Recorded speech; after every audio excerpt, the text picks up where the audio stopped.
What else did they ask you, Nerissa, about going to court, about hiring an attorney? What else did they ask you? Ang sabi nila na ang mga abogado daw, inuubos ang pera ng biktima, wala naman daw nangyayari, nandyan daw ang gobyerno para sumagot sa lahat ng gastusin para sa abogado. The only thing that lawyers do is basically drain you of your money, and that the government is there to be the ones to help you in times of crisis. So what the detective said was, Nerissa, are you sure you want to prosecute this case? Are you sure you want to miss work and go to court and go to trial? And if you hire an attorney, it's going to be very expensive. And I'm here to tell America that I represent these cases on a pro bono basis. There is no cost to represent the victims. I said, absolutely, I will help you and ensure that your constitutional rights are protected. Yeah. By the way, I've spent a lot of my career in litigation, in jury work and trial work, and a lot of my career in deception detection and body language and all that. And I don't understand a word she says, but this is obviously a very honest, straightforward woman. She just is a truth teller. You know, and a detective that would be talking to her would clearly know that these are honest, straightforward people. I mean, a rookie would know that talking to it, let alone someone that's been on the force forever. I'm sorry, I just, it's disgusting. So they're trying to talk her out of pursuing this case.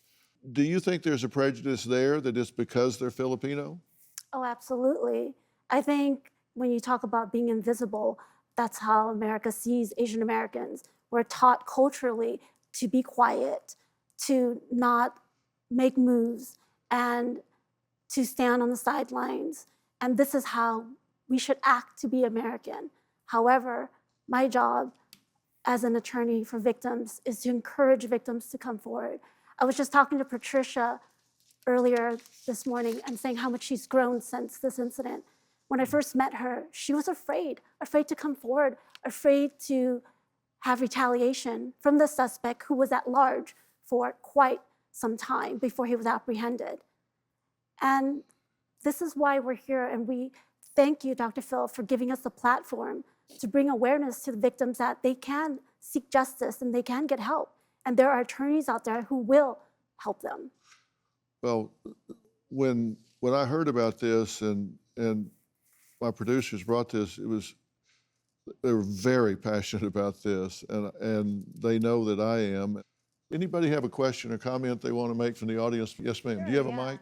I want to say it also, like, family background is also very important. Family should teach their children, like, you know, there's not only us kind of people, there are so many other kinds of people.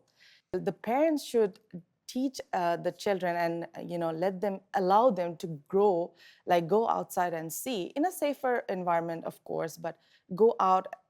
This is America. You can see all these beautiful cultures. You have so many colors of friends. You can learn the food. It's out there. Just the parents have to more encourage them, go out and see other people. Such a great point. I think it's Yeah, very such a important great point. for people. Very important. Yeah, yes, ma'am. Yeah, I definitely think it's really important to be teaching kids at a young age. I think particularly in schools, I wish that when I was in school, I'd been able to, or been given the opportunity to learn more about other cultures, because no one is born racist. I think everyone is an amalgamation of their parents' beliefs, in my opinion. And the more that we are teaching it to kids early on, the more it's going to get phased out. And I hope that that happens. Yeah, you bet. The more you're exposed to, yeah. Do you have a story or a question for me? Click the link in the description and tell me what in the world is going on.